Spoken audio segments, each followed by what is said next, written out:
Hi everyone, welcome to episode 19. Episode, Is it yeah, 19? episode, It is 19. Episode 19. Yeah, I can't we're believe that. flying. You're gonna have to bear with me this week, folks. As we pointed out in the little brief chat we have before the podcast starts, I am seriously migraine today, so I'm going to be dolly. But welcome to episode 19. It's lovely to see you all again. And today we're gonna be talking about a couple of online discourses. To be honest, there's a couple of things that I've seen kind of like. I feel like the conversation kind of happens every couple of weeks or months.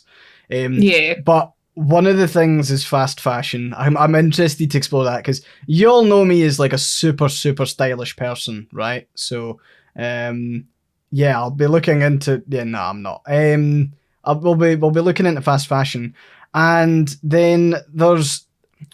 The reason why this actually came about, and it was the first time I'd messaged Joy being like, oh, by the way, I have a topic like way ahead of schedule. We need to talk about this. Yeah. It's like I'm very much wanted to talk about this.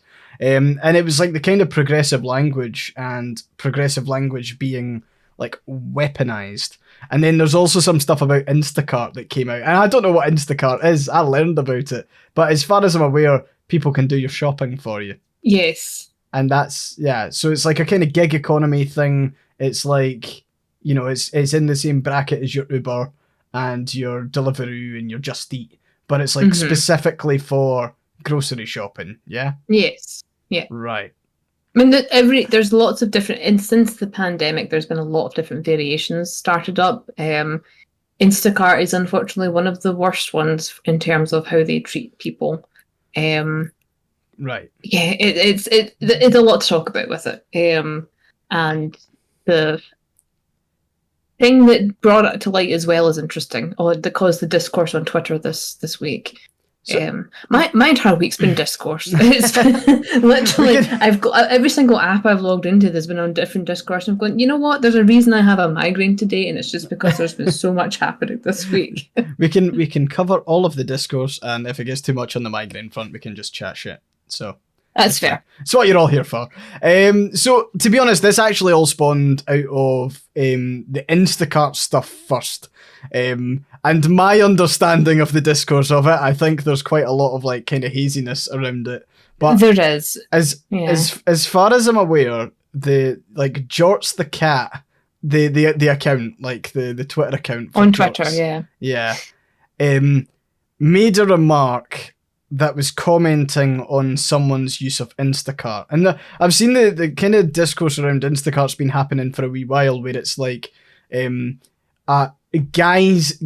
who do Instacart shopping, as in kind of gig economy type stuff, are like atrocious for doing the shopping.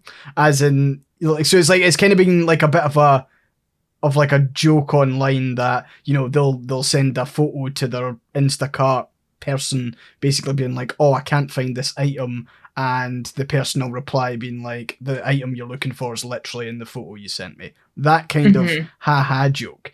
But like, this was taken a bit more seriously when this woman apparently was outraged that their Instacart shopper couldn't find a certain product, so got in her car and drove to the shop and started yelling at the Instacart shopper on account of them not being able to find the right product.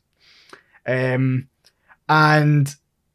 Jorts the cat, the Twitter, I'm just gonna say Jorts the cat from now on. It's not the cat that tweets, it's the whoever owns the human on behalf of Jorts. It might be the cat that tweets, but like basically the account said, so why can't you just do your own shopping then? If you can get in the car and drive to the shop to yell at the service person that you've paid to do the shopping, why couldn't you have just done the shopping? And this kicked off a lot of stuff. It did. Yeah. Jorts the cat is now an ableist account that, so like there was lots of discourse around whether that's like ableism, right? And then you've got and this kind of maybe speaks into the wider thing on like progressive language, but as far as I'm concerned, the woman in question wasn't disabled, as far as I'm aware. That may need verified. But the fact that Jorts even said that ended up with a lot of people defending the shopper on account of, well, you don't know what the issue was, bearing in mind that the person was able to get to the shop to yell at the shopper. Yes. So there was a kind of big hullabaloo about it, and it ended up with Jorts issuing an apology, and then like pointing towards like a GoFundMe link that the person said, and it ended up the person was transphobic, and it's just literally fucking. It was like, just a complete spiral. Oh, it was a yeah, spiral of people trying to police each other. It was a spiral. Everyone here knows me. I am a disability advocate. And when I was watching this happen, I was like, this was just a way for people to brigade on someone, to feel it felt very like, oh, I can't believe you said this ableist thing. Here's this person's GoFundMe. Turns out they're transphobic. Turns out they have a lot of problematic takes. Yeah. Is the kind of thing you'd expect from someone who goes to a grocery store to yell at someone who's getting paid not even minimum wage for getting their groceries for them. I do agree that there is a level of ableism that comes along with, well, why can't you just get your own groceries? Because that's been a common thing that's happened since the pandemic, and people doing shopping for you has become a thing. But this was not it. They were using actual ableism that happens against the disabled community to, as Mothman just pointed out, to get the moral high ground in this situation. And it was very, very, I felt very annoyed by it, because when there's been actual instances of ableism, Twitter doesn't give a fuck. It's very much, when we talk about, there's Imani, who's one of the major Twitter advocates for disability. Whenever they talk about anything, they get dogpiled by ableists. And if we say anything's ableist, they go, well, are you are you sure? Are you just projecting? But this took off. Jorts got crucified. It was just like, what the hell is happening? That was the worst possible imagery you could have associated with a cat account there. Yeah, Jorts got crucified. We've crucified Jorts. Forget the buttering. We've crucified Jorts. But it did, I think, as we all know, everyone on social media is incredibly angry all the time. And Twitter, I would say Twitter's actually probably one of the worst places for it, because it's so easy with quote tweets and fucking everything like that. But I find that there's lots of people willing to, they want a fight, so they'll just fucking jump in on other people's behalfs. And I think it's led to a thing where you're not allowed to criticize genuinely bad things, because there's this spin of basically using disability and using ableism in order to counter things. And that's a similar problem with fast fashion. And I've seen that a lot as well, where it's people who criticize, the working conditions, the practices, the capitalism, the non-sustainability or insustainability of fast fashion. People then go, oh, do you just hate fat and disabled people then? Because they're the people that benefit from fast fashion. That's the line that people take. I don't think it's a correct one. But it's people who are maybe critiquing Shine, for example, will then have a bunch of Shine defenders who are not commenting on the work practices or anything like that, but they will go fucking hard that oh well, if you hate the working conditions, then you hate all of the people who buy the clothes and who benefit from it. Which is an interesting, to me, it's, the people that can only afford fast fashion are not the people that are taking advantage of Shein's output system. So if you're not aware, Shein does a thing where they can make up to 1 million items a day, and they'll post limited quantities on their site. And if it does well, they put the rest up for sale. If it doesn't, they literally throw it away. And wow. But it is geared towards fashion hauls. It is geared towards people that spend 1,000, 3,000. I bought a Shein haul, and it's 3,000. What does $3,000 of Shein get you? A lot of clothes that these people who can afford to spend $3,000 for a video on YouTube then will use maybe for a couple of months and then throw it away. Yeah. And the people, disabled people, plus size people, all these things, they're not they're not using fast fashion that way. They are wearing these clothes until they fall off them. Yeah, because they can actually if find it's the only items. thing you can afford, you take care of these clothes. You are not buying them for trends. You are buying them because they are the only thing that is accessible to you. And that's, Shein is funded by these sort of hauls. I actually own a couple of Shein items. I've had them for years because I treasure them. Like that, with all my clothing, I make it last for as long as possible because I can't afford to buy a lot of things constantly. And it's that kind of, like if you buy, there's Shein things you can get that are better made than others. I will say that much. I have a winter coat that actually stands up to the Minnesota winter from there. That is insanely rare. And it's, now that I know how their practices are done, I wouldn't buy from them again because I have the means to avoid them. At the time I bought stuff, I didn't. And I do feel guilt over owning some of those things, but I'm also not going to throw them away, which is another thing I've seen. People have just been throwing the clothes away. And it's like, do you realize that's more wasteful? Do you not understand how that's worse? It's so much more wasteful to just like, oh, well, I don't want to be associated with, so I'm going to get rid of it. And, you cannot moralize it in that way. If you were literally throwing, not even giving it to charity, throwing it away because Shein doesn't deserve to be worn, that's not how this works. Yeah. It's a really bizarre moral posturing that I don't understand. But it's everywhere. It's fucking everywhere online. Tundra's making a good point in chat that, like, there's a difference between the market refusing to take you into account, so you're forced to get what you can, and buying into bad practices for fun. Those are like two very different things.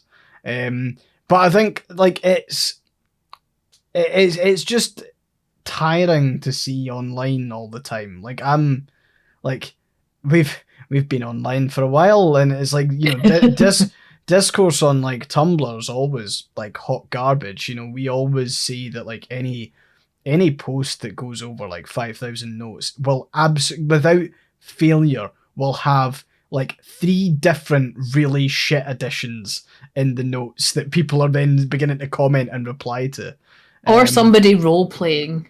That's a fun one that happens to me fairly often. But when people pretend to take a position, is that like devil's advocate type stuff? Or? No, I literally mean they'll start like role playing as fictional characters in the notes. It's a bizarre one. Tumblr's a weird discourse platform sometimes. Like whenever I hear stories about that, I'm just desperate to like, I wish there was like an online equivalent of like a spray bottle. It's like just spray people in the notes. But like I think one of the things that's always kind of fascinating about like online discourse like this anyway, because you've got, I'd say because we're Superior Joy, we're at the top of this tree, right? We're commenting on the commentary of the commentary of the commentary. So I dare say there's probably someone else who's above us. But like it starts off with like the thing, and then there's people that dislike the thing, and then there's people that dislike the people who dislike the thing, and it just goes up and up and up forever to the point where like I don't know if our social media is just designed to fucking do this, but well, it is. Yeah, it is. It's a large part of it is outrage addiction. I don't know if you've ever come across that term. And it's probably adjacent to like doomerism and shit like that. Yeah. Like, for people that aren't aware, outrage addiction is you continually look for fights for things because you're not getting enough of the correct stimulation. So even bad stimulation can feel like a good thing because your brain's getting feedback. So instead of having, I'm looking, I call it chasing the dopamine with regards to my ADHD. Instead of doing that, they're chasing stress hormones instead, because it still gives the brain stimuli. And it's a huge problem that algorithms actually feed into, because the more heated something is, the more the algorithm pushes it, and it creates a kind of feedback loop of constant negativity. And then people do become hooked on the discourse machine because it gives the brain the fun chemicals, not good chemicals, but fun chemicals. So it's that kind of actually, like, something. I think that's maybe one thing that Tumblr does, like, kind of right, is like Tumblr doesn't push the same, like, well, it doesn't have the same post- algorithm as a lot of other places. No, it doesn't. Yeah. It's still a terrible place filled with terrible people. I'm looking directly at the There's camera some good there. people too. You are looking directly to the camera. There's some all right people on Tumblr, but they're very, very few and far between. But like you see on Twitter, and I think like Twitter's the worst for it, because you get like actually the iSphere Twitter account is a really good example, because when I have a look at it, the stuff that is pushed towards us as a relatively new account that doesn't follow too many people, it's like it's always the It's worst stuff designed to make you account. angry. Yeah, like and I almost fell into the trap. I was like, has Joy followed this fucking account from the ice? No, it's not. It was just the recommended for you. But it was like, it was one of those take the wealth pill. Here are the top 20 tips to be a better functioning adult by the time you're 30. And it was like, cut off all of your fucking friends if they don't challenge you enough. Like, it was that level. Be friends with, like, I've seen that a lot lately. It's be friends with people that challenge you. Fucking no. I want somebody I can sit on the couch with and watch telly. I don't want my friends to push and challenge me. It was like the that's constant, what it works for. Yeah, it was just the absolute constant, like, grind mentality, like grind and hustle mentality dialed up to like 11. Like, I mean, how pathetic is your life that you need to hustle at friendship? Yeah. Like, how it is so unbelievably toxic and unreal that how these people have just swallowed the capitalistic boot so far that they look at friendship and go, how can I make this worse? And like, to be honest, this is a fucking good tangent, actually, because I think there was a study released either in the past week or two, but the number of people who say that they only have one friend or don't have one friend has like increased massively in the past like couple of decades. There's now more people who say that they don't have like an actual friend. And that's really fucking sad. I mean, like, people think about, you know, like the incels and like they're not having sex and stuff like that. The loneliness aspect of like not having like friendship is fucking scary. Like, it is. It's like, how you become radicalized into these horrible toxic spaces, because it's people that give you interaction. And that is literally how it works. You isolate people, and then they're easy to, like, I was talking about it earlier this week about cults and stuff, and isolation is a huge part of how cults gain success, because they prey on vulnerable people who don't have anyone. And we are living in a cultural and digital age where everybody feels ostracized from everybody else. Pandemic has a lot to do with it, but as you said, the study, I think I read the same thing. This has been going on for a decade. And a huge part of that is work culture and hustle culture, because we don't have time to be social anymore. Yeah, I mean, it's interesting, like, saying that, because, like, there's been, like, a massive disappearance of, like, third places. Like, it has all kind of vanished, to the point where, like, the thing is weird having like an online community, because I think online communities are like fantastic places for like people to meet and engage. But like the problem with like all of the third places from like the high street have disappeared, right? Like people don't have the time. It's like, you know, no one really goes to the cinema anymore, right? And I'm not saying that like, obviously you're sitting there watching a film, like, so it's not exactly a place that you're going to get human engagement, but it was one of those activities. Same with like bowling alleys and shit like that. Like, I wouldn't say it was ever super popular here, but like you always hear about like Americans and their bowling alleys, and you always, like, I remember seeing it in like LA Noire and shit, that like the bowling alley was like a place for people to meet. And there's just not much of it anymore, but that's because like all of our cities are designed around cars, all of our cities are designed around work, to the point where work has started to try and like basically do extracurricular work activities to keep people in the office for longer. So they have late night beers on a Friday in the office, because we're not going to go to the pub for it. We're going to stay in the office. We do pizzas one week. We catch a film, and then it's to try and keep people glued to being in the office environment. And like you always see it, and it's like I'd say TikTok and LinkedIn are really bad on it, because you get a lot of young graduates who are desperate to be like recognized within their workplace, so they do a lot of work. They do a lot of workplace advertising for them. So it's always like the young marketing graduate who does like a TikTok walkthrough of like, what's my day like at work? I come into work at 5 a.m. because that's when the office breakfast bars open. We get all of these cereals. Then I play some foosball. Then we do some research. Then we attend a seminar. And it's like, it's so designed around having your entire life fucking there. And it's very reminiscent of the working villages.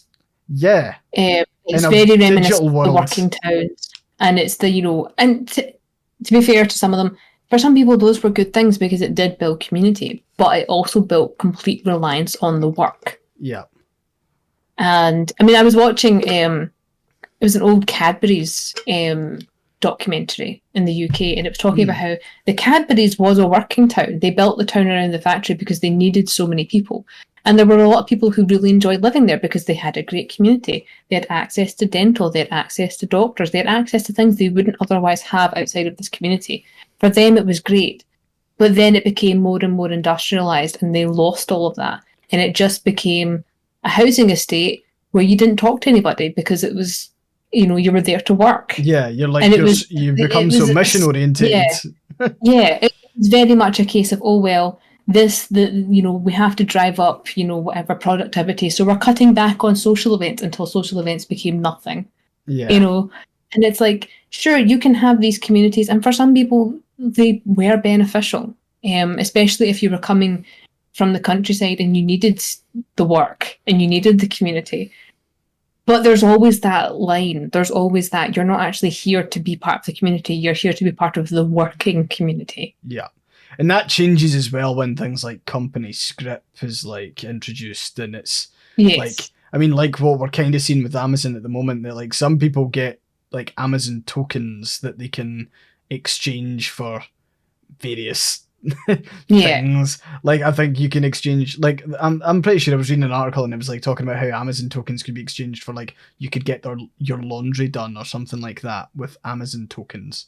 And like that, it's one thing for like, I'm not advocating work towns, but it's one thing for a work town like Cadbury's way back in the day to be like, as part of working in this factory, here is everything that you'll get supplied, and that's just a benefit of working, as in you will get your dental and da-da-da. But like, yeah. Which was huge because it was in a time before the NHS. Yeah.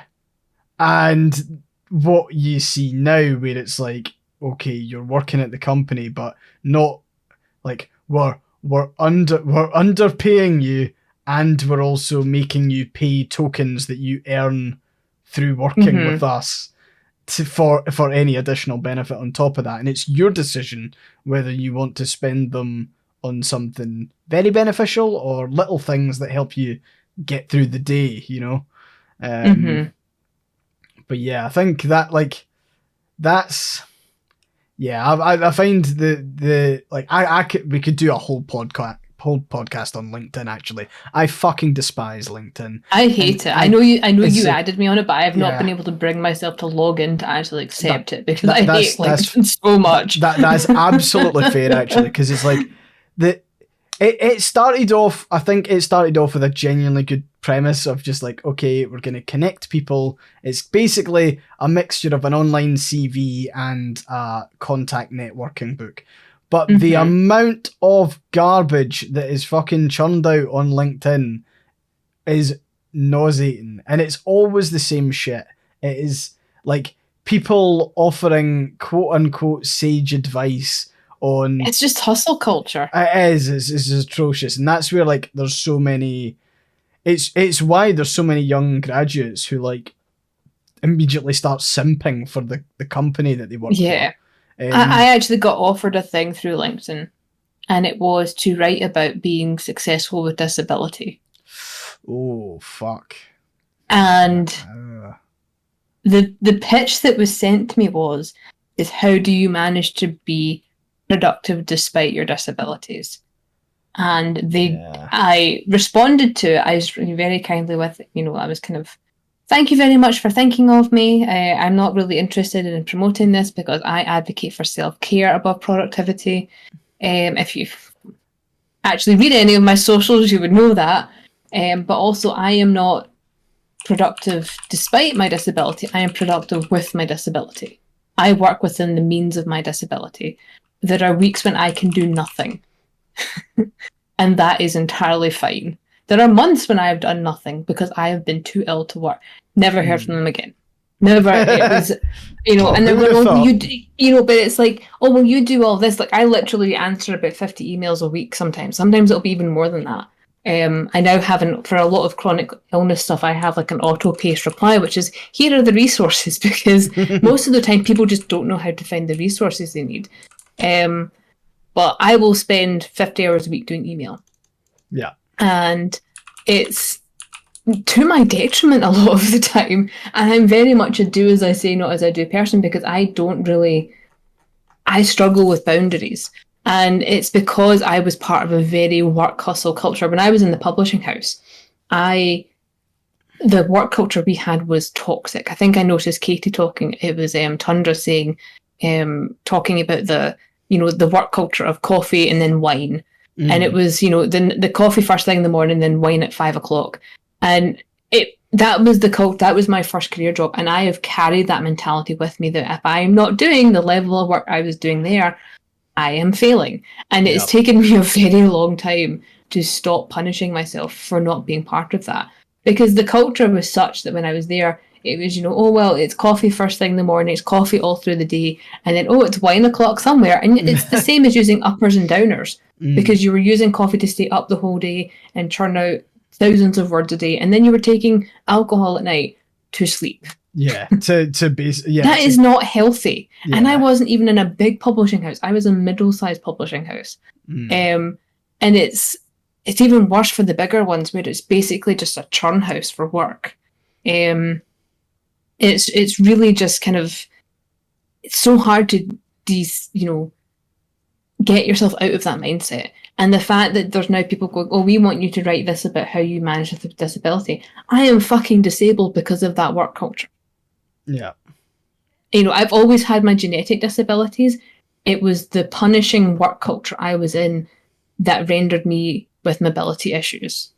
It's really insidious to be like, yeah, I was a productive disabled person before this. Now I'm still a productive disabled person, but I'm in massive amounts of chronic pain because of the work culture. And it's so insidious to everything. It's interesting, and perhaps even more insidious, that you've then got this almost kind of, I'm gonna describe it as new wave, but it's a kind of new wave of like mental health in the workplace kind of positivity, which is like really fucking nauseating, because as you say, it's entirely based around productivity. There's something I'm gonna read out a quote to you, Joy, and I would like your take on it. So this is how the World Health Organization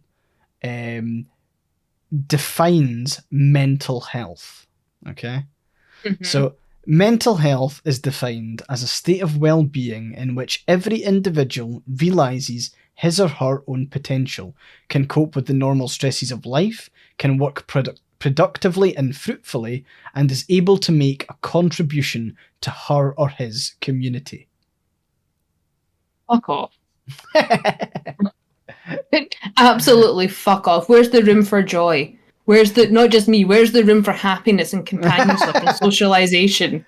Seriously, what the hell? The thing is like, so it's a state of well-being in which every individual realizes his or her own potential, right? At face value, that's fine. Omnatic, I will read it again just so you get it. So mental health is defined as a state of well-being in which every individual realizes his or her own potential, can cope with the normal stresses of life, can work productively and fruitfully, and is able to make a contribution to her or his community. And the thing with, like, all of that is, if you're going to take any fucking, like, line out of that, it's can work productively and fruitfully. They've slipped it in the third line, but that's really what the entire fucking paragraph's about. There is literally nothing there to do with personal well-being. It's all about how can you contribute to society. And that is a fundamental aspect of how ableism is built into society. I find it okay, so like, to take it into account, World Health Organization's funded by governments only give a fuck about GDP, right? That's fair and expected, I suppose. But I mean, you could probably make a couple of tweaks to that sentence, or like that paragraph, and it would probably you could focus it on. Sorry, I'm losing my voice. I'm squeaky now. I'm going back to being like 12 when my voice was reversing in age. Benjamin Button in it. But there's a couple of tweaks you could make to that, and it would be a lot better from like a self-care perspective, or even just a having joy. I mean, like, can work productively and fruitfully is a bit like... Not everybody can do that. Yeah. And I also don't like the insinuation that, like, good mental health... Sorry, to have bad mental health means you can't also be productive. I feel like... Like, that definition really strongly says, if you have good mental health, you can work productively and fruitfully. There's lots of people who live with a disability and, mental health issues that can work productively and fruitfully. It's not just something that's reserved for people who have squeaky clean mental health, I mean, I suppose it's also like, I feel like, and is able to make a contribution to her or his community as well. That's a bit of a wobbly one. Just, it depends what we mean by contribution. And to be honest, like, a good thing for this is whenever people ask, ask me who do you see counts as a Scottish person, I was like, someone who lives here, someone who works here or makes a contribution to the community. You can actually contribute to a community without like labor, that's not what I mean. So when I say, someone who lives here, studies here, works here, like, whatever, I would call them like Scottish just on account that they're here. Like, you're contributing regardless of whether you are working and paying taxes or not. That's not how I would draw that line. So to an extent, I feel like they've probably worded it to give them some wiggle room where they can go, well, we didn't say contribution in that way, that's what you inferred. But at the same time, that paragraph's wholly built around being a productive worker, being a little worker bee. And it's not great. As Tundra's pointing out as well, that is mentally healthy for a workaholic. And hi, my name is Joy, I'm a workaholic. I spent the last 3 years in therapy trying to fix that. And it's, it's basically, again, going back to the publishing house, they were willing to exploit my ability to work incredibly fast because I was able to hyper-focus on the work. It was an exploitation of my ADHD, and they wanted that constantly. So, it's and it funny was a how case employers of, do that, though.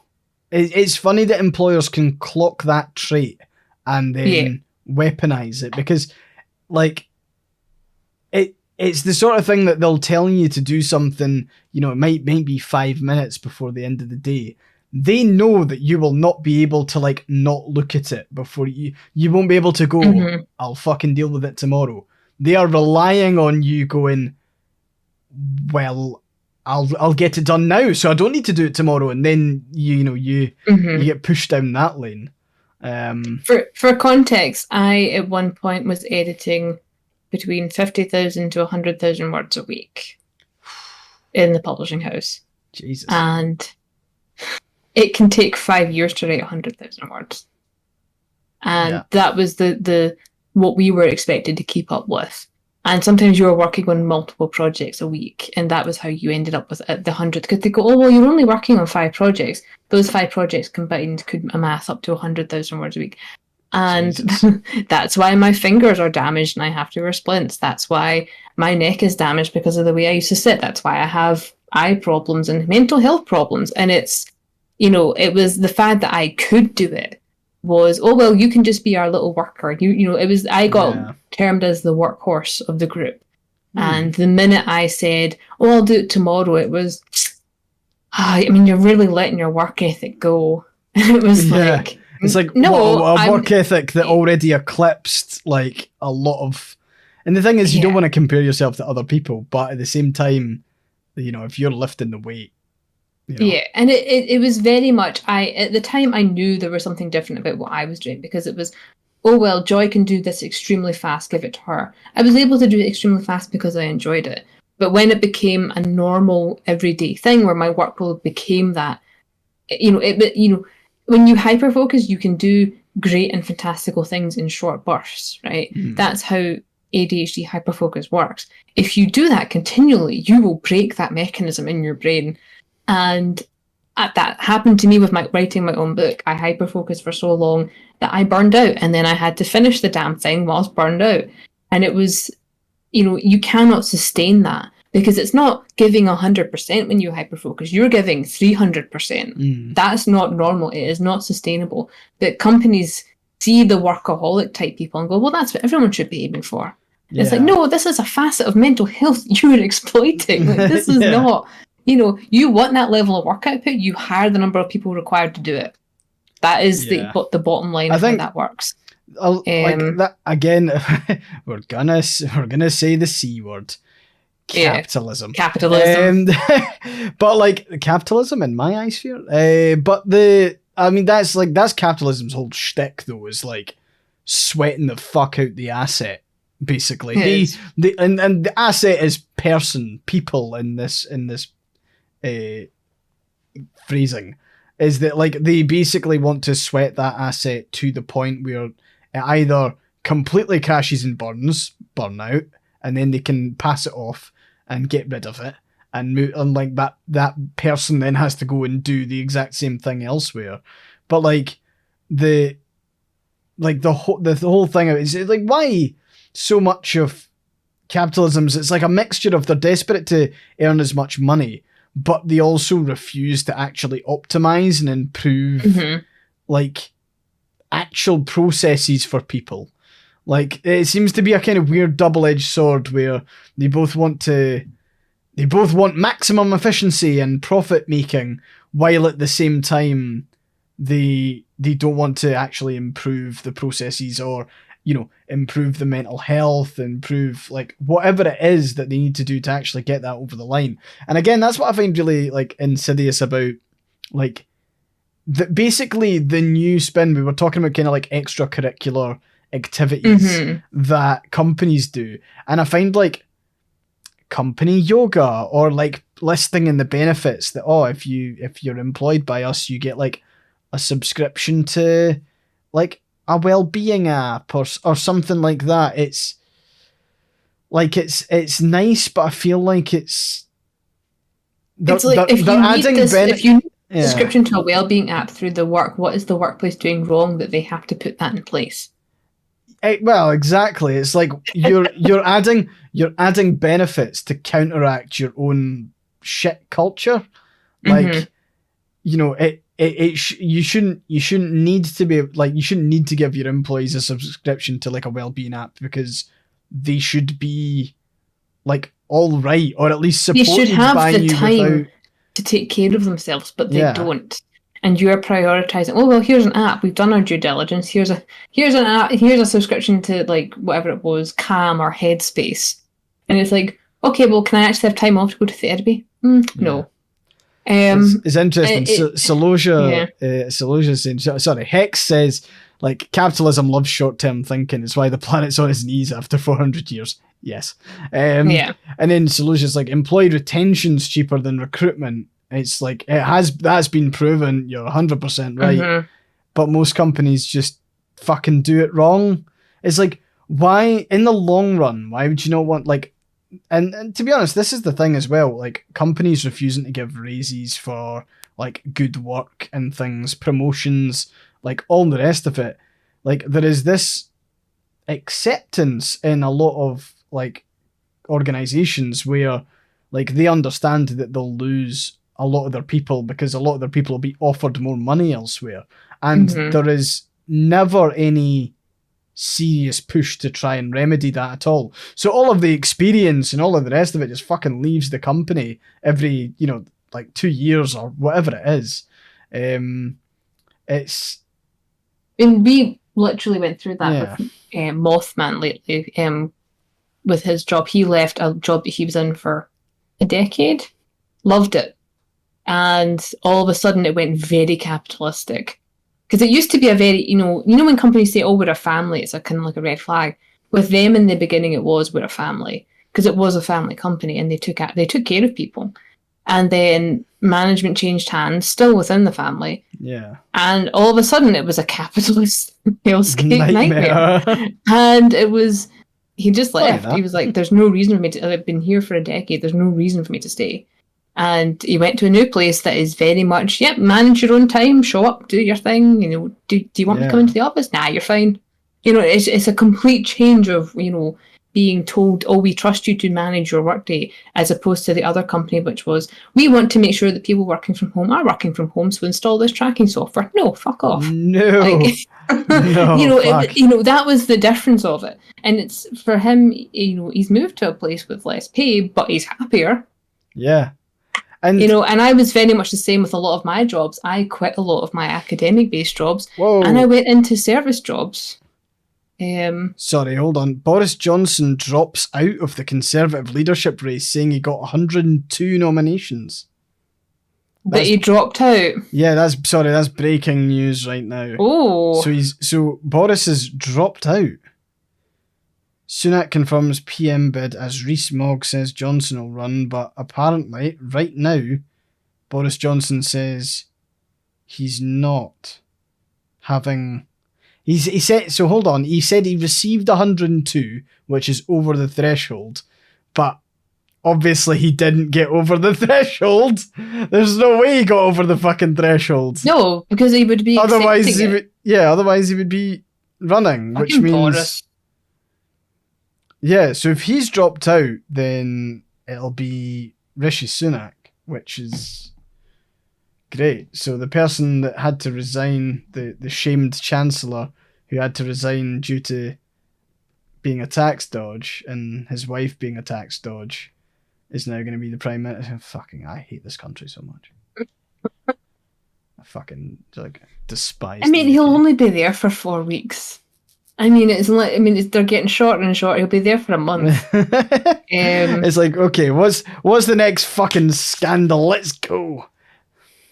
But that's that's an interesting one actually, because I can guarantee you the line of thought there. Sorry, we're going to dip into UK politics. Tangents here, people. We're getting tangents, and tangents are based on what's breaking news at the moment. But what'll happen is there'll be this assumption that Rishi Sunak will come in and the electorate will breathe a sigh of relief and go, "Oh, well, thank God somebody sensible is now in charge." Which isn't the case, because Rishi Sunak isn't sensible.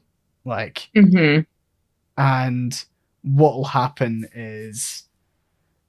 To be honest, I cannot believe that Rishi fucking Sunak has decided to put his name in the ring. Why?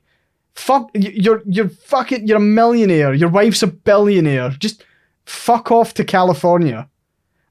Because people like that believe they deserve to be in power. But that was a whole deep dive on why the Tories are the way they are. Yeah. And people that go to that sort of thing, there's a genuine belief that they are the ruling class. because they also believe in the right of kings. They believe that some people are born to rule, and wealth is one of those things.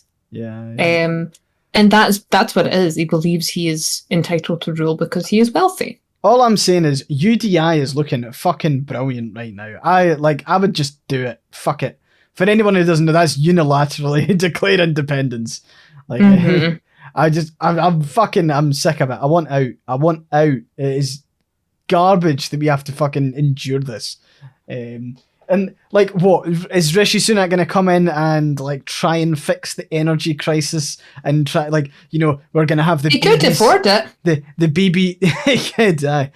He can afford it. The BBC are going to fucking have him in the Superman costume again. It was super Rishi, super budget. I think I missed that one.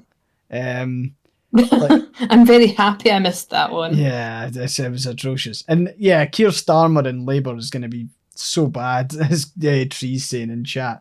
Like, I don't think Keir Starmer coming in will make independence move. No. We're fucking heading for it. Anyway, sorry, that was a politics tangent. Who would have thought about that in an iSphere stream? But yeah, I just fucking I'm exhausted, man. I guess the fuck out.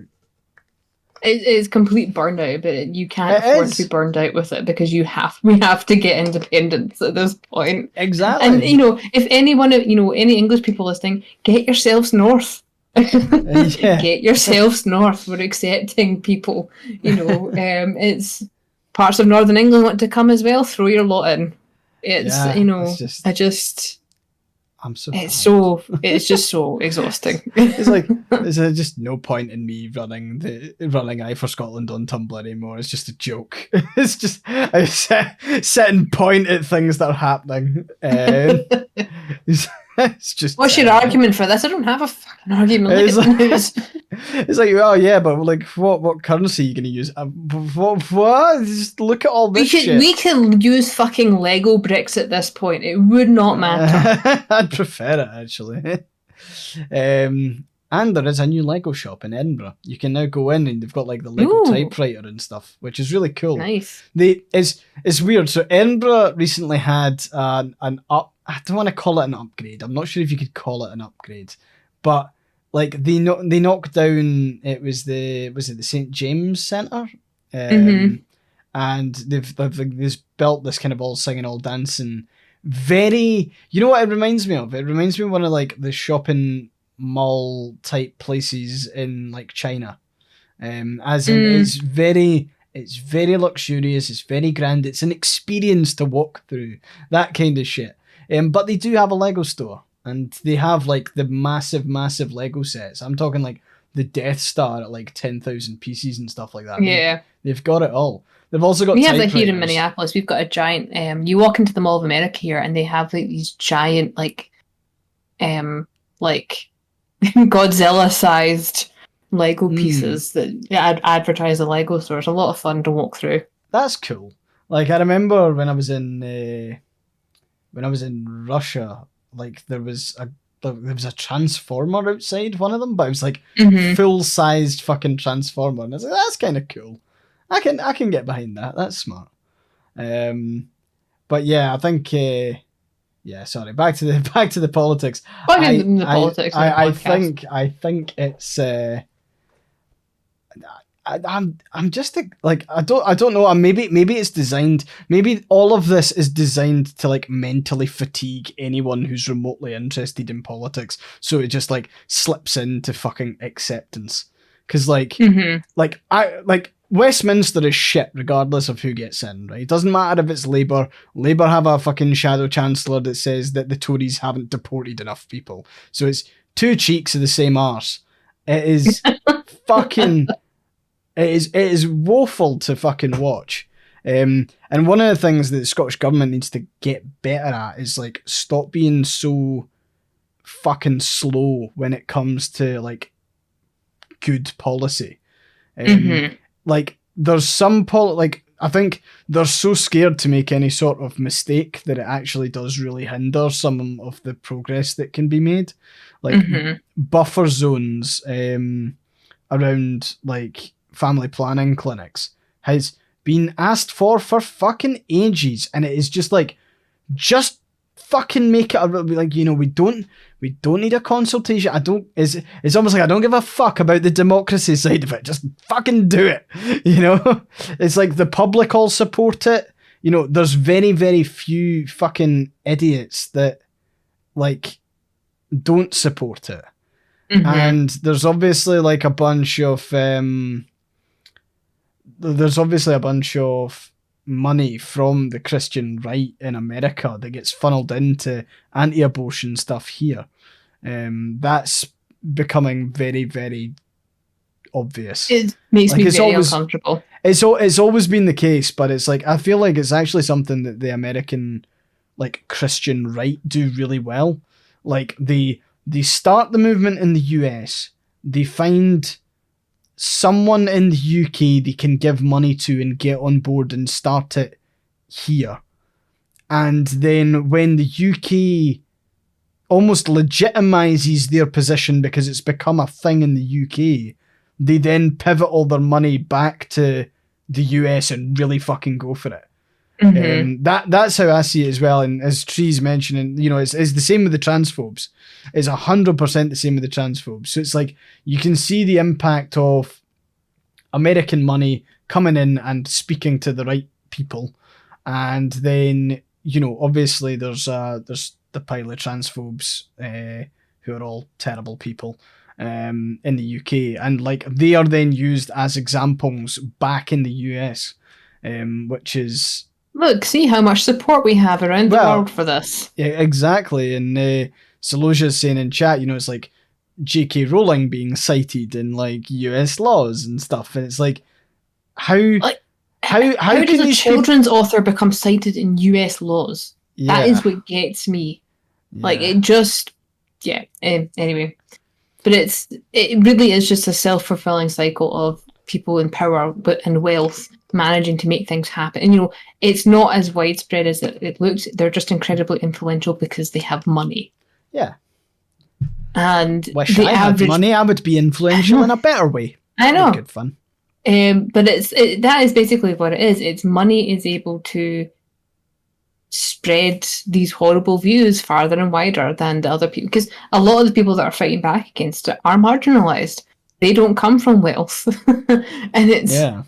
You know, it's a big thing we see in the disability community is, you know, like, oh, well, you know, why isn't, you know, you should put more effort into your activism. We can't afford to. Yeah. You know, we are not corporations. We cannot afford spin policy and all these things to make our harmful, toxic work ethics look good.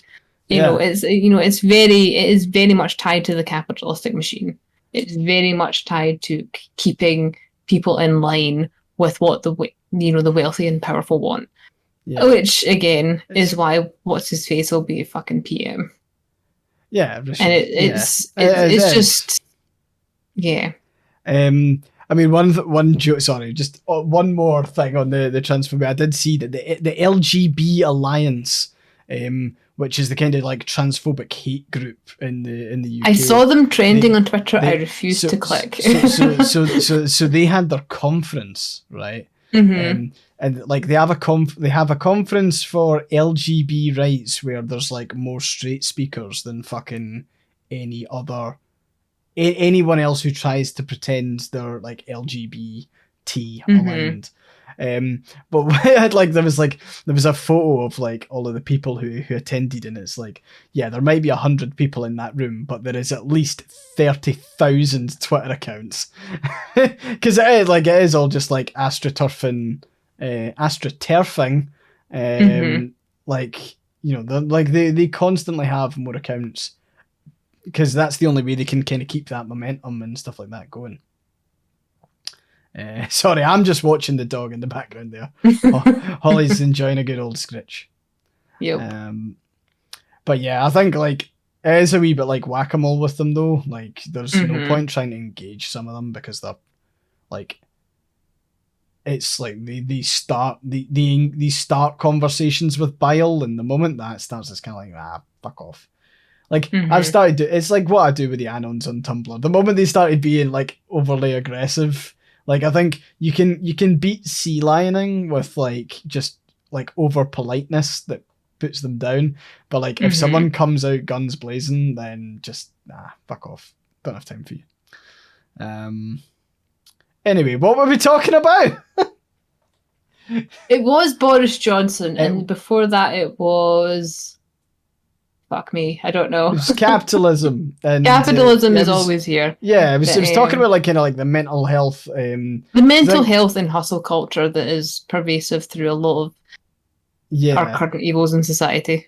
We were talking about work towns and everything else. Yeah, we were talking about work towns, and then we were talking about like the kind of aggressively positive, like pro mental health line that a lot of corporations are taking, which is minging, and it's like that kind of like workspace yoga, and like again it's all the kind of benefits that, like, look, if a bunch of people in an office want to do yoga over lunchtime, that's fucking fine, crack on. But like when the company tries to make it like a benefit, like I don't want to look down the benefits. I was like, I imagine in the US it's different, but it's like obviously you can like, you get your healthcare, you get your dental, and also there is yoga on every Monday. Well, you also get discount if you take up a gym membership for some places. They'll give you a discount on your health insurance. Oh god, that's so fucking insidious. I hate it. If you're taking care of yourself, you'll get more benefits for your healthcare. You'll get points towards you can redeem this against the cost of your healthcare stuff. I hate that so much. If you quit smoking, you'll get more points. If you do this, you'll get more points. And I really don't like that. I don't even like the fact that you can get insurance through a job here, because as soon as you lose that job, you lose your access to healthcare. Yep. It's just the whole system's fucked. It's Mothman in chat saying they'll also give you a discount if you get like a Fitbit or something that tracks your health metrics. And like health data in the US is like, you've got to be really, really fucking careful with your health data in the US, because it ties in with how much you pay for your premiums, and then you've got the added issue of like the identification of that as well. So like you've got your health data, you've got your financial data, you've got whatever other type of data. Now, your HIPAA data and your financial data should never really combine, because that could, straight up identify you as an individual, and also like the ripple effect of having those two in combo could make you specifically targeted for various things. So I know like obviously there's like HIPAA regulation and stuff like that that's like really obviously that's looking at like kind of health data privacy sort of stuff. But sorry, another thing that I thought was really funny about American work culture, and I made a joke about this on Tumblr earlier, and for the Americans in chat, you can also just like let me know what the actual fuck. But like writing a post-interview thank you letter to everyone who interviewed you. Why? And it has to be sent to them individually. You can't. What? This is not a new thing. This is a thing that my mother did when she was seeking employment in the 70s and 80s, and it was a thing that she instructed me to do when I was looking for jobs. This is not a new thing. It is it's a throwback to the culture that is for the working culture from the 50s and 60s and 70s. I've never been told to do that like in Scotland. Like I don't think it's even a thing in the UK. It might be, but like it was at one point, because again my mother did it, and it was my dad as well. He would be very much like, oh well, you're supposed to show respect to the people that are trying to employ you. And I'm going, it's a fucking job, like it's not but it shows you the difference in work mentality then and the work mentality now. And I think it also is the different, you get a lot of people saying, well, you're not showing the right respect to people that are willing to give you a job. And our generation and the generation after us, there's no reason to give them respect because they don't respect you. Yeah, I mean, like it's yeah. There's so like just to tell you something that I've been doing. So there was an interview that I went on when I first lost my job, kind of in the first half of the year, and I was interviewed 3 times, right? Mm-hmm. And then I never heard a single thing from them again. Yeah. Right? As in, they didn't say that I'd been rejected. They didn't say the job had been given to anyone else. They didn't, nothing. Absolute radio silence. 2 weeks ago, I got another email being like, "You still want this job? And if so, do you fancy having an interview for it?" So naturally, out of sheer curiosity, I decided to accept that, and I attended the interview, and they said to me, so the person who was interviewing me had no fucking idea that I had previously interviewed for a job and had went through 3 rounds. They had absolutely no fucking idea, not a clue. It's like it was, but it was the same HR person who was reaching out and arranging the interviews. And I was like, how have you not passed this information on? I got to the 3rd round where I was like meeting the directors. Like, I've met the director. What, am I going to go through another 3 rounds and meet the same directors? Like, what's happening? So I'm yet to go back and say yes, I would love that second. So they came back and say, "Oh, we've moved you forward. We've got that second interview." And I'm like, what? So that will have been 5.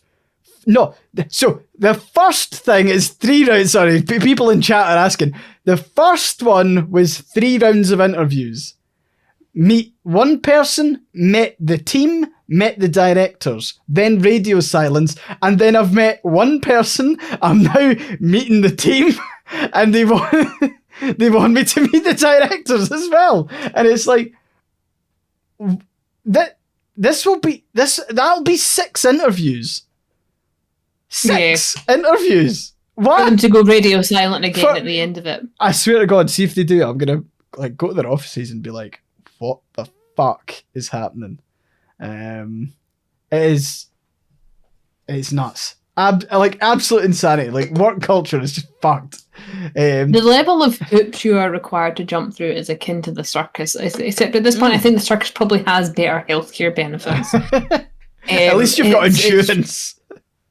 It's really just unreal. I mean, again, anyone that's looking for a job these days, it's so difficult, and a lot of the questions are designed to catch out as well. Yeah, like there's a lot of what jobs that I would be perfectly capable of doing, but because they use things like, can you lift a 50-pound thing? Can you lift a 50-pound crate? I'm doing office work. Why do I need to be doing this? It's a subtle way of saying, are you disabled? Same with, do you have regular transport? They want to know if you have a car or if you use public transit. They don't want someone that uses public transit. They want you to have a car. And it's like, okay, what do you want? Do you want a workforce, or do you want, you don't get to have it both ways, Yeah. I think again, we could probably spend a whole fucking podcast just talking about like HR practices and red flags and all this sort of stuff. But like, I think on one hand, like there's like a ridiculous amount of courtesy expected from the person who's applying, while the company can just be this like faceless, like, we don't give a fuck about you. That I think we all know, and it probably doesn't need to be like dwelled upon, but it is shitty. Like, it is really, really shit. And like, I'm fine to have like a kind of like a cultural fit and all the rest, but like the problem is when you're looking for a job, like I was, like having 3 interviews, having 4 interviews, that's like, they're all 2 weeks apart. Like, that's useless for someone who's actively searching for a job, You need income. Yeah, it's like, I would like to be able to eat and pay the bills, please. I mean, fuck knows what would have happened if I didn't have streaming, I would have been... Yeah. I mean, that's the big thing, with there was a disability thing recently, and they talked about how a lot of disabled people are entrepreneurs because we fucking have to be. We cannot get employment. We start our own businesses because we cannot do anything else. It's really just, it's such a, the work culture we currently have, it's so inaccessible, and it is disabling healthy people. I mean, I as I said before, we now know that I have genetic disabilities. I was born with these things. My body was not as bad as it was until I had a particular job, and I knocked my pan in for that job. And then I got another job after that where I also knocked my pan in, and it left me with debilitating, crippling, chronic pain, which means I can't stand up and do it. I used to work 12 hours doing wedding hosting. I can barely stand for a couple of hours now before my entire body aches so much that I will be unable to work for the next 3 to 4 days. Yeah. And that was the work culture that did that to me. And it is, Holly is trying to figure it in the background who I'm talking to. one day I'm gonna meet Holly Mop in real life, and she'll just be like, "What in the fuck? You're actually real? You're real? I thought Mum was just talking to a screen." It really is like the current work culture is creating problems. It is creating mental health issues. And again, they're saying to you, "Oh well, here's an app." The app's not going to fucking do anything when it's not. It is not just a failure of you to take time for yourself. It's a failure for the system to give you the time to be a fucking person. Yeah. I mean, you are not given the time to be an autonomous person with time for hobbies and sleep and rest. And, the weekend, you spend the entire weekend recovering from your week. The weekend should give you time for leisure. Yeah. And that's to be honest, I actually think that's partially why you always have these people who are like living for the weekend, because it's like it's the only time they ever get a chance to fucking breathe anyway. But at the same time, it's like it's the only time they actually feel like they can like recover a wee bit. And like I think that's one of the things. Like I struggle to have 2 busy weekends back to back, because it's like you're working, like like. For example, like there was a couple of weeks ago where there was like 3 family events in a row, like each weekend, and you are just fucking exhausted by it.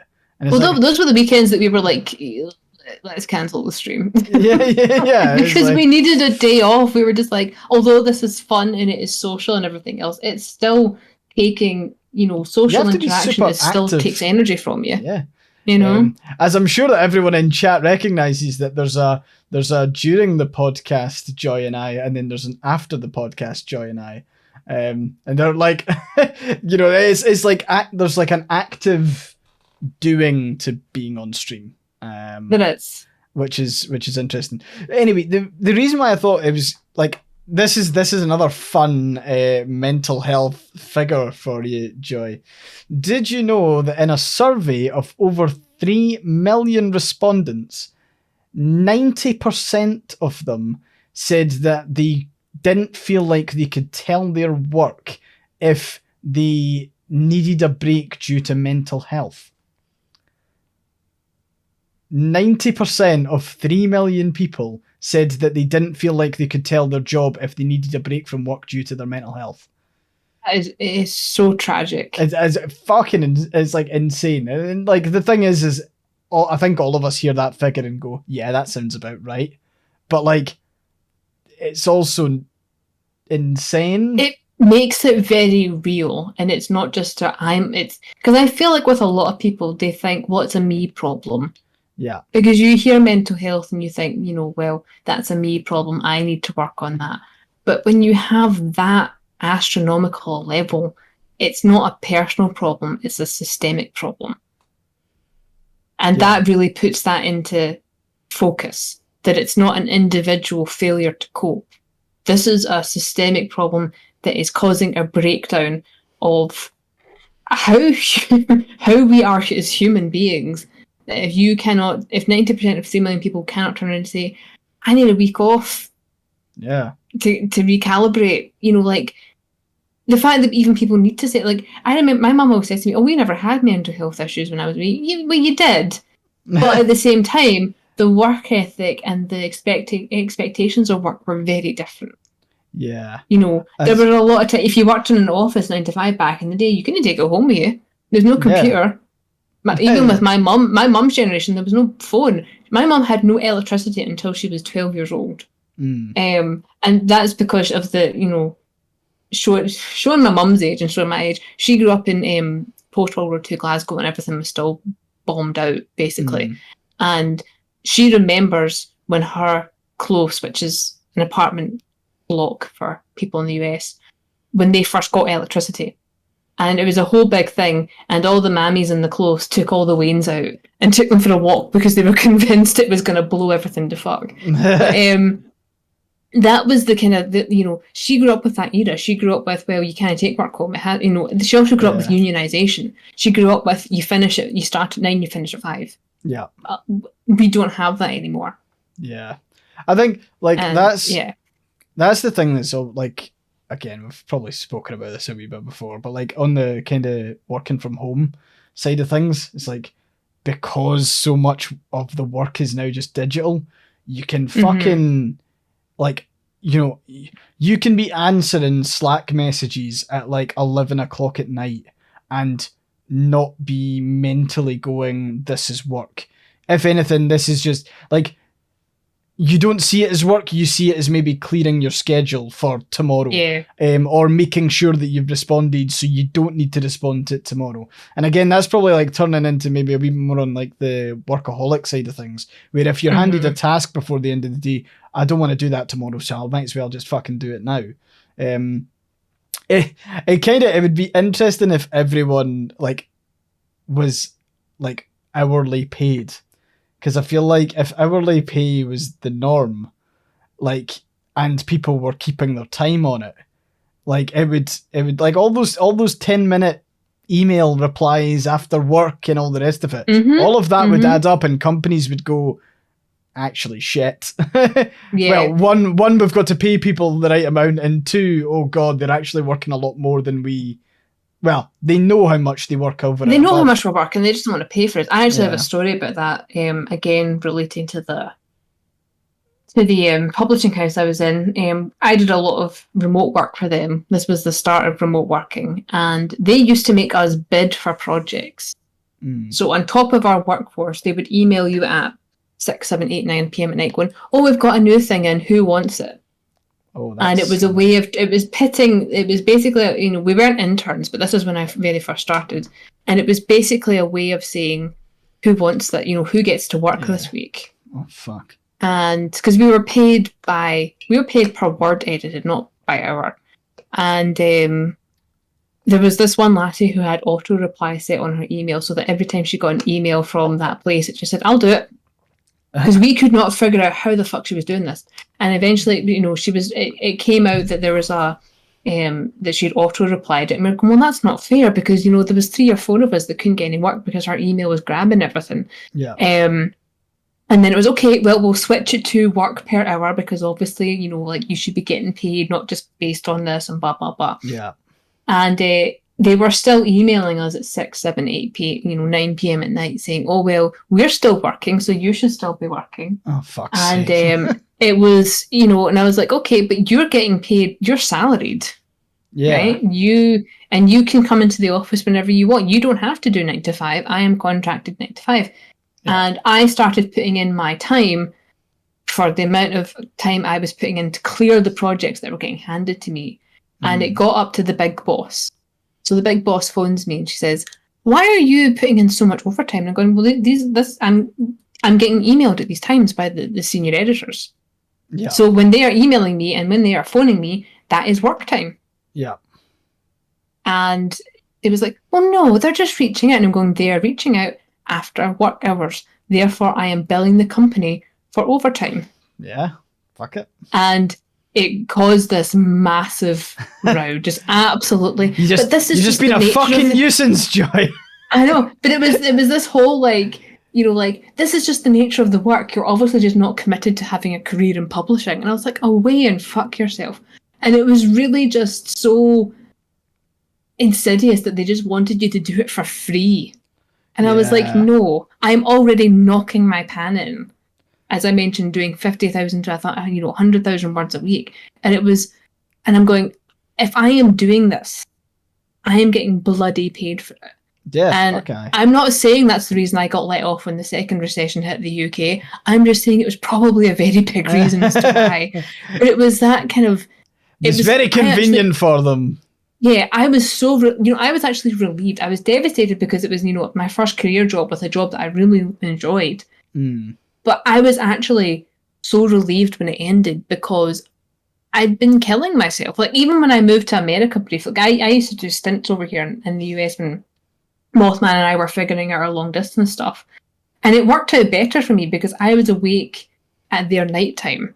So I when they were fucking emailing you anyway. Yeah, when they were emailing me anyway, but I was getting projects cleared so that when they woke up, everything was done for them. And it worked out really well for me then. Yeah. But even then, I was doing insane amounts of projects. And a lot of it was just really kind of I wasn't being paid enough. But then there was no boundary. There was zero boundary. And if you tried to set boundaries and if you tried to say, well, actually, if you want me to do this at 9 o'clock at night, you are paying me for my time. And it just caused a huge, well, you're just not committed. Yeah. And it was like, are you committed? Or are you just handing off the work to somebody lower down the ladder than you that you don't have to pay as much?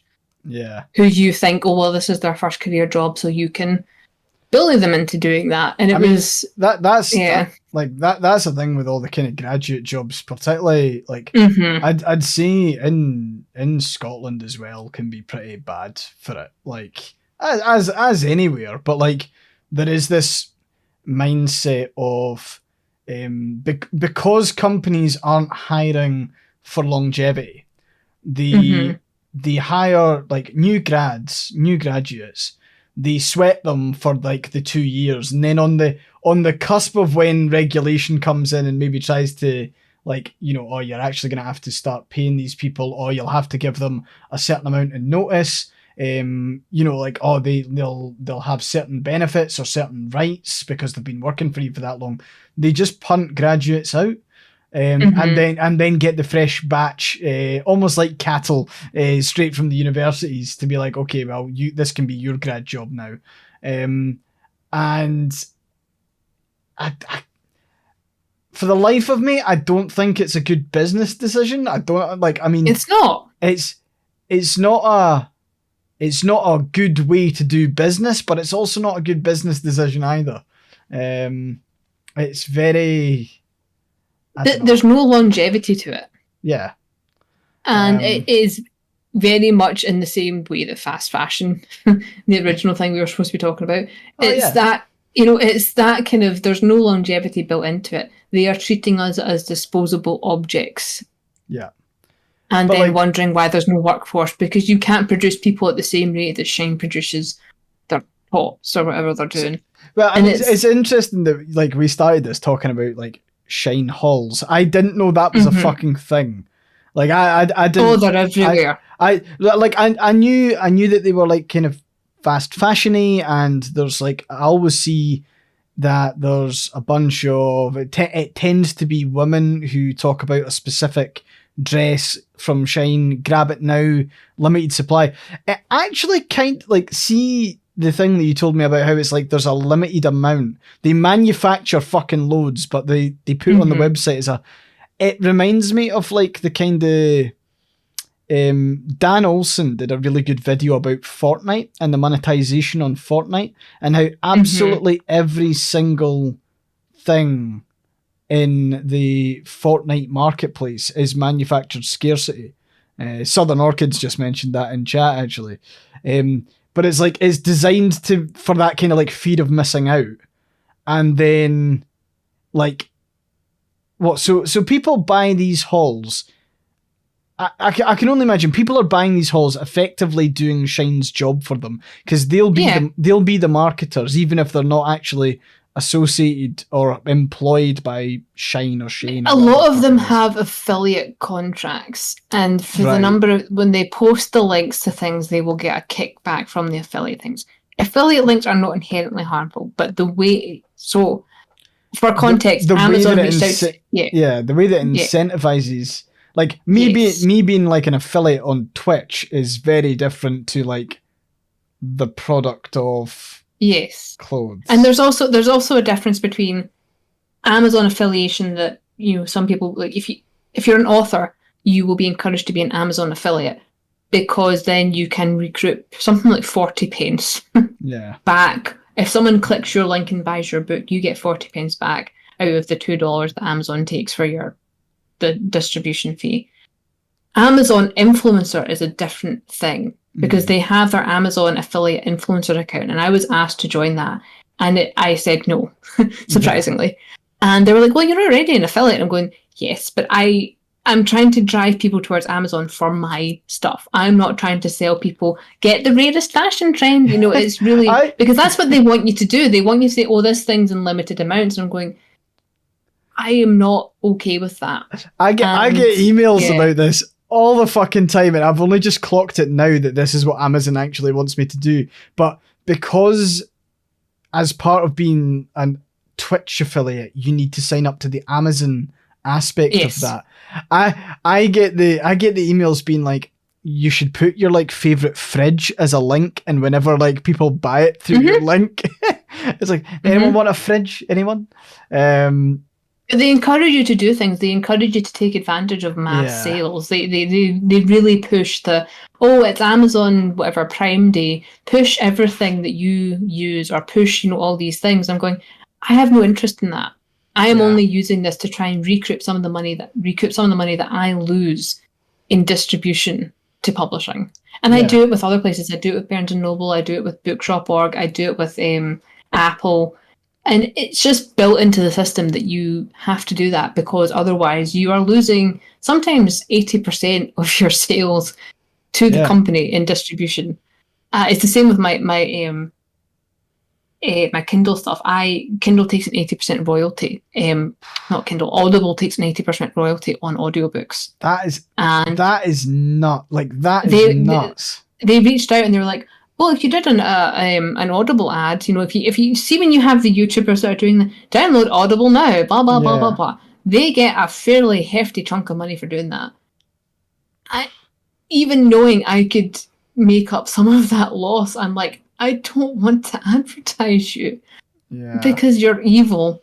And it's very, you know, if I've been trying to do, like, I was looking into Libro FM, which is a very valid and good alternative to Kindle, in case anyone's listening. They have a lot of the same library catalogue that Audible does, and they pay people slightly better.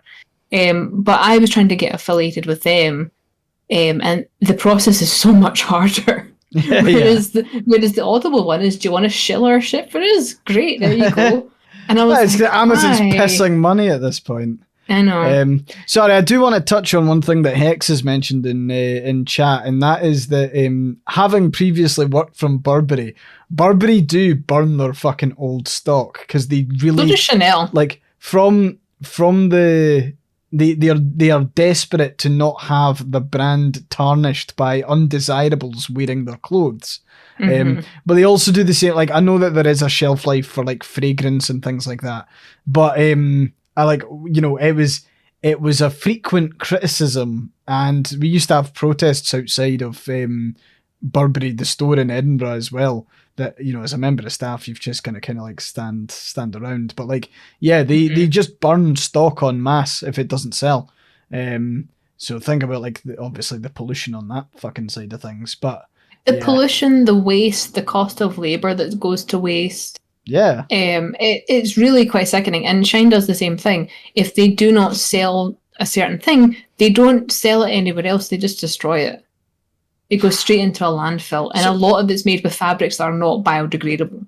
Yeah. So from that, just is the total number manufactured, but they only put some out, and then they will release the rest if they kind of batch them out that they decide to put up for sale My understanding is that they will make trial runs of things in the trial runs in the millions, right? Yeah. And they'll put things up, and what doesn't sell well gets taken off the catalog, and they try something else, and then they have the things that do sell well become staples.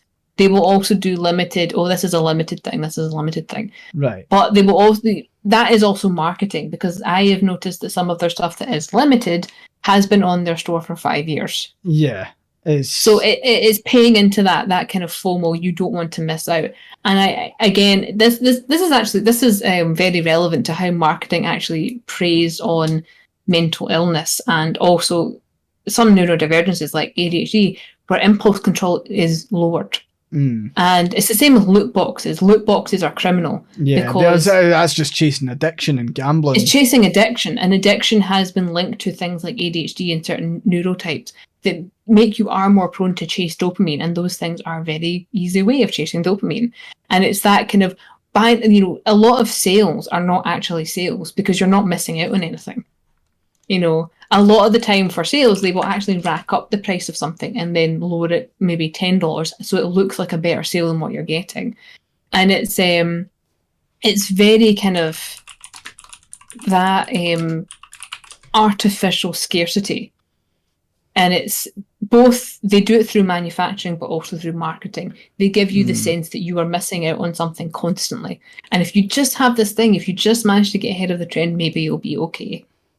Yeah, I mean, I suppose what I was wondering there was on the does Shine put things into production if they sell well, or is it like they actually do bulk produce fucking everything, and then, like you said, some things will become they mass staples. produce everything.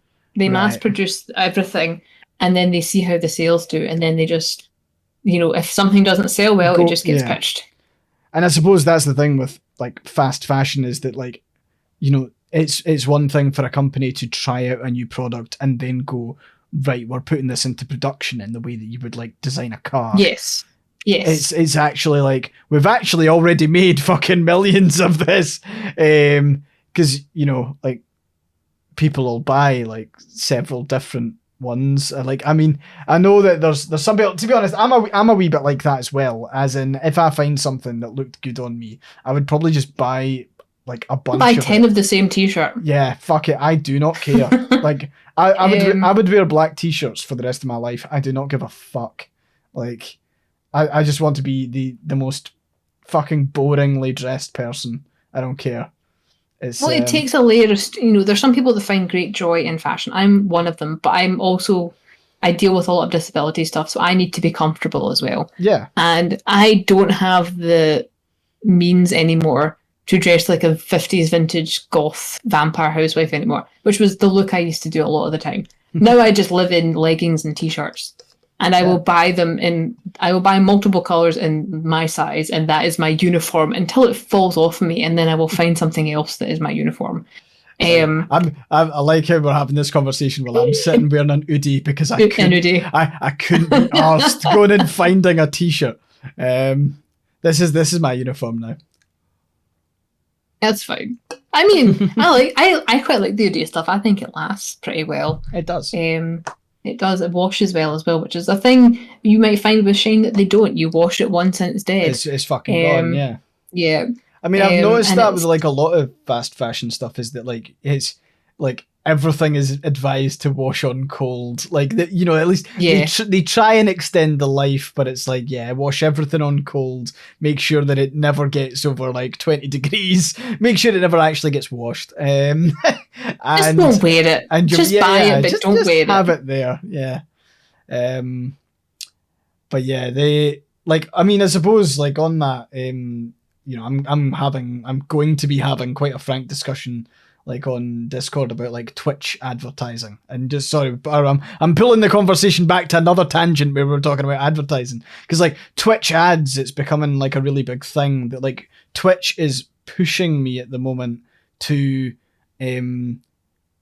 run 3 minutes of ads per hour in order to get, I think it's like, we'll give you 50% of the ad revenue. Can I just say, for anyone who wants complete transparency, I took a screenshot of how much like the ad revenue was last month, and there was like $5 or $6 or something like. I am not getting fuck all for like ad revenue, but they are desperate for all streamers to like take ad breaks, and I don't enable ads on any of my YouTube videos. If there was a way of me saying fucking get rid of ads entirely of my Twitch and whatever, I would take that. I absolutely despise the cramming of ads down my face. Is horrible.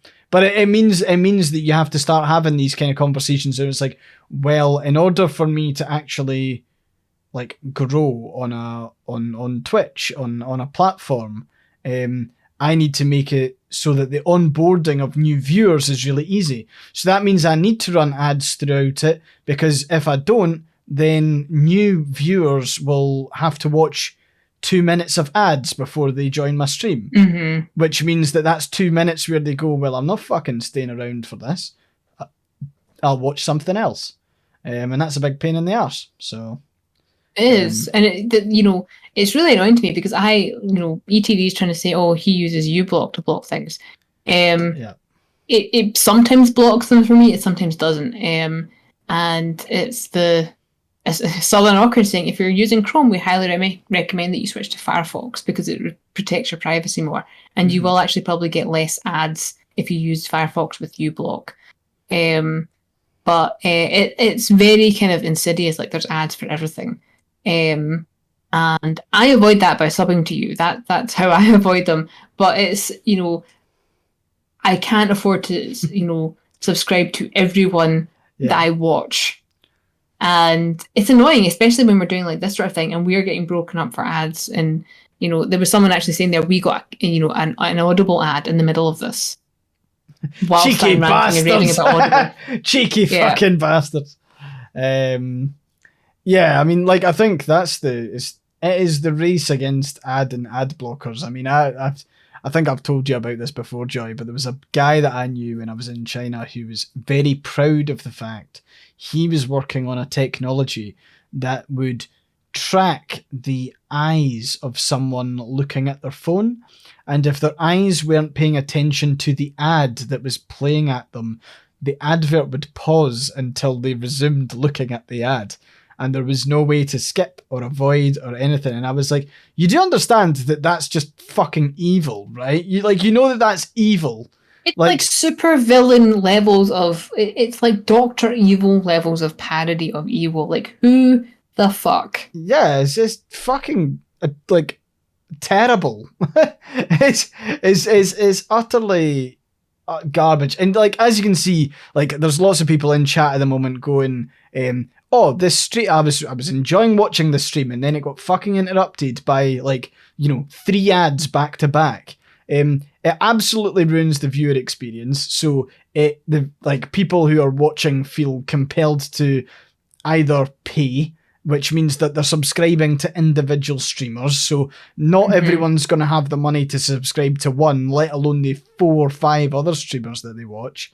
And then, the other option is to put it on the Twitch streamers to then run those ads to, like, actually time it, like, throughout a stream. So instead of someone's stream getting interrupted, it's hi everyone, I'm about to go for a drink of water and a piss. I'm going to run an ad now. And it's, I have never wanted to fucking ever be the person who goes, oh, it's time for an ad break. It's like, one, I don't think... It also implies you're getting a lot more money for those ads than you actually are, because it makes you complicit in them. Well, yeah, I mean, that's the fucking frustration as well, because it's like, obviously, I'm not, like, I would actually fucking despise it if I was getting a bulk of Twitch revenue from ads at the expense of everyone else. Like, I would rather disable the ads. Like, the people who, subscribe to me on Twitch or Ko-Fi or whatever, they do it for, like, out the kindness of their hearts, actually. They're all really nice.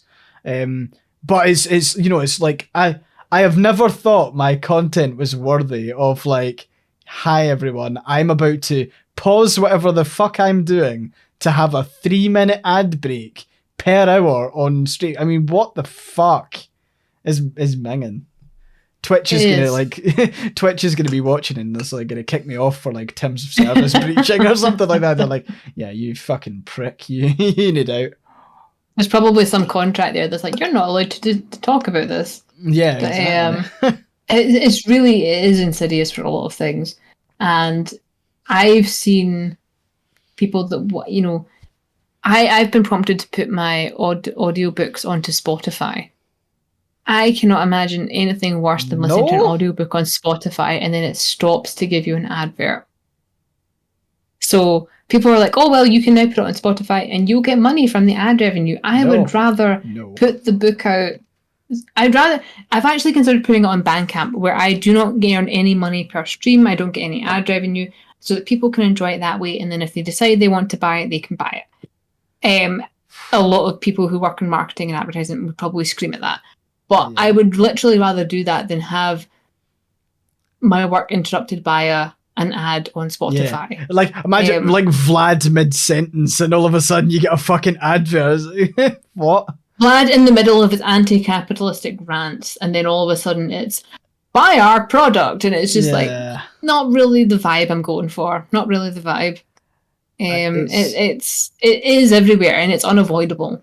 And it's especially kind of like I get a lot of, well, if you just engage with social media properly, you could be making real money from this, because like I have a lot of people that message me going, how the hell have you maintained such a successful Tumblr audience? Because when people click links from me, it crashes the Amazon bot tracking. You know, my sales rank, you know, there's numerous times Tumblr has broken the Amazon tracking function for sales rankings. And a lot of people go, how the hell are you harnessing that? The answer is, I don't know. I'm not out there. I just shitpost on Tumblr. Pretty much. And it's, you know, I get a lot of people saying to me, you realize if you actually harnessed your platform and became like a committed social media person, you could make a lot of money. And I'm like, money would be nice, but I'm not, I don't want to sell people things. I'm not interested in, I want to sell them my books, but I'm not interested in like presenting myself in a way that is tangible to consumption. Like it's, even with these podcasts, like it's, you're getting me with my migraine, with my shades on and my green light. You know, you're not getting, you know, any more effort than that.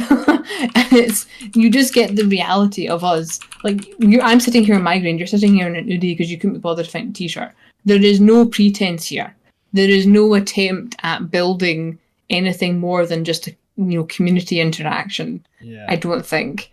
And it's, you know, it's very kind of insidious that I keep getting pressured to. I get a lot of emails from people saying, you know, if you used Instagram, if you used your TikTok, if you did this, if you did it properly, you would earn a lot more money than you do. And I'm going, great, but it's at the exploitation of other people. It's at the exploitation of people's time. It's taking their money away from, you know, people can make a lot of money on Instagram Reels and TikTok stuff. They can make a lot of money in those views.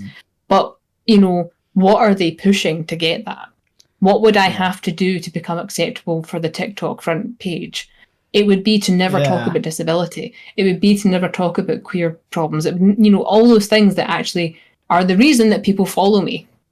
You know, and it's like, oh, I'd have to basically sanitize myself. And while I'm all about, you know, personal hygiene, that's not what that means. You know, it's very kind of, I don't want to have to clean up my content because my content is not bad.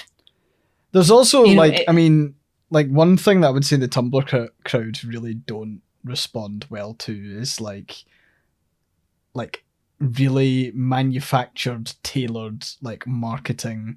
Like it's why companies aren't successful on Tumblr, right? Like even the ball shaving guys. Like I mean, to be honest, they're probably the ones that have flown close to it, but that's only on account of like I feel like whoever was part of their marketing team just really understood Tumblr, knew that it would be memed to death for the Kiwi ball shaving type thing. But like, obviously, people have been kind enough that I've been able to like shill for Udi, but like I feel like I would, it would be if I started to do it for like Raid Shadow Legends. I can guarantee you it wouldn't be particularly good. I mean, anyway, this stream is sponsored by Raid. No, it's not. The weird one for me was when Ecos Paint, which is also known as Lakeland Paint in the UK, they were like, they saw that I was shitposting about my house renovations in my god awful house, and they were like, "Oh, we saw that you use our products. Do you want a link for that? Do you want to do like some things?" And I was like, "Are you want to be associated with Tumblr?" And they were like, "Well, we like what you're doing." And I was like, "Ah," and I think I've earned something like $60 in the last 2 years since that happened. But it's from people who, house paint's not a huge market. It's not easy to shill house paint.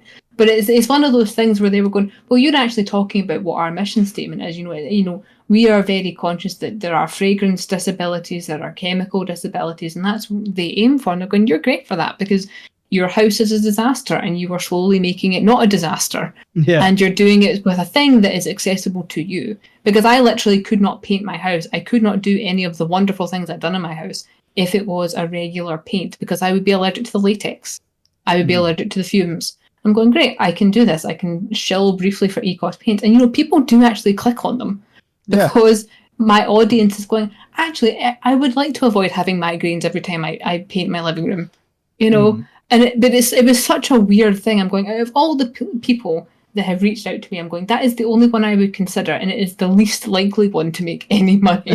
Yeah, I mean, like one of the things that I was actually quite happy with when it came to Udi. I know I'm a walking Udi advert. Okay, you can just stop the hate. But it was like the fact that I can be quite upfront. I don't earn commission on Udi sales. So if people can go and use the code and get cheaper stuff, that's cool. But I would feel I would be I don't think I'd be able to say that earnestly if I was also getting commission. I think it would be I feel like it would cross the line. At least now I can say, oh, here's a code, crack on. Because it gets you stuff for cheaper. It's still expensive, but you get it cheaper. Whereas if I was earning I don't know, £3.50 on Udi, I would be like, nah, it's not. Yeah. I mean, it's really just about what you are comfortable with. And I also, the Starry Sky was talking about how the mental health podcast and their ads were 6 ad reads in an hour for BetterHelp. I talked about BetterHelp. I used BetterHelp at one point. My therapist left BetterHelp because they were being exploited. And now she does her own thing.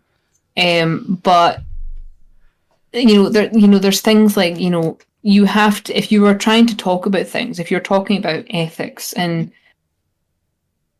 mental health, you can't be shilling for people like BetterHelp, because they've been shown to be not.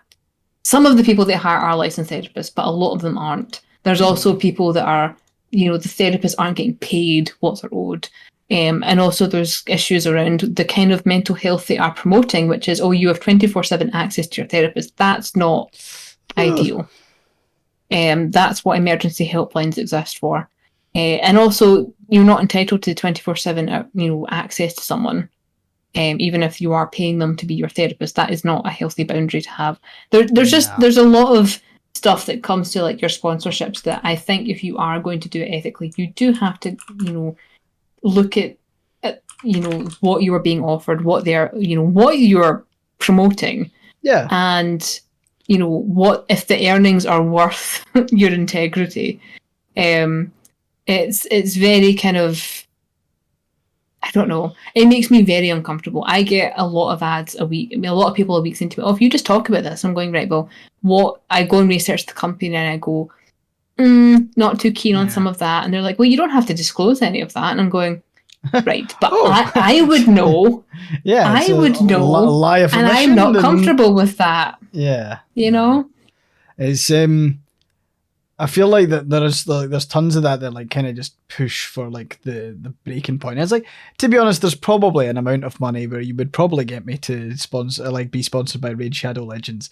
If Raid Shadow Legends want to give me £1 million, then, you know, fucking crack on. I will totally 100% endorse that, because I could then use that money to go and fucking do other better stuff.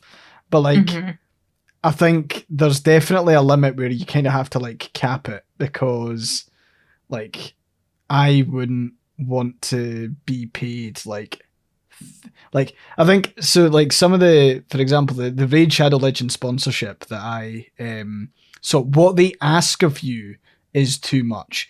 They want me to have a specific Raid Shadow Legends like overlay on my stream. I need to stream it for 4 hours. I need to get at least 10 people who sign up and buy a starter pack from them to be eligible for like a payout of like 50 quid. And it's like, so hold on, 4 hours of my time completely revamping my stream and convincing 10 people to then go and buy stuff on Raid Shadow Legends. It's not happening.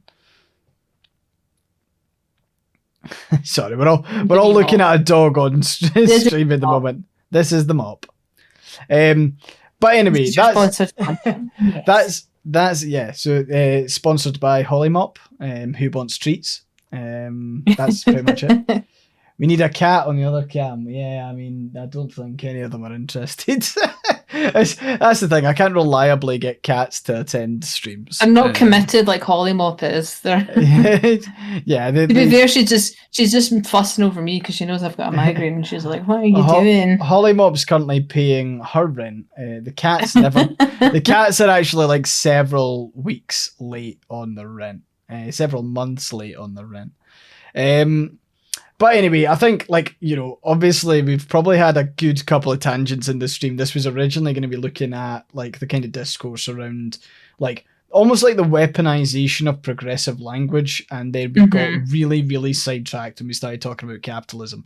So I do say that we could probably look into the weaponization of progressive language at some point, because it is... And I think we did, because we talked a lot about how, you know, companies co-opt it and kind of... Yeah. But we could offer the one about Jorts, which was interesting, where people were just going, "Oh, this is ableist." You don't. Yeah. Yeah. That was a weird one. Yeah, it was a strange one, but I mean, like, to be honest, actually, a really good example of that is one of the newspapers in the UK tried to defend a Tory cabinet member who was like acting like he was on drugs at the Queen's funeral by saying that it was like neurodivergent, like, tics. Yeah, it's like, and like everyone else looked at it and was like, yeah, this guy's on drugs. But like someone in the British media decided to like try and spin it as like, oh, you're actually attacking someone who could be neurodivergent. Didn't actually say that they were neurodivergent. It was like, it was again the weaponization of the language of it, and it's a bit yikes. But yeah, sidetracked by discussing capitalism. That should be That should be the title of this. Yeah, should be the tagline for the podcast. But it should be the title for this stream. We'll probably have to edit the stream title now. We had one planned. We will. Now it's like, oh fuck. This is what we get for planning the stream a week ahead. Exactly. You know what? So this is actually everyone else's fault. It's not ours. We decided to try and plan a bit more vigorously, and look what's happened. We ended up. Do you know whose fault it is? It's Boris Johnson for breaking in with his breaking news. Yeah, I agree. That completely sidetracked us. There we go. Fuck the Tories. Right, so we are going to wrap up the podcast bit of this stream. If you are in chat at the moment, then, you know, we'll be hanging around for about 10-15 minutes. Afterwards, your first mistake was filming the iSphere before a live studio audience. You're great. You know what? You're fucking right. Yeah, you're 100% right.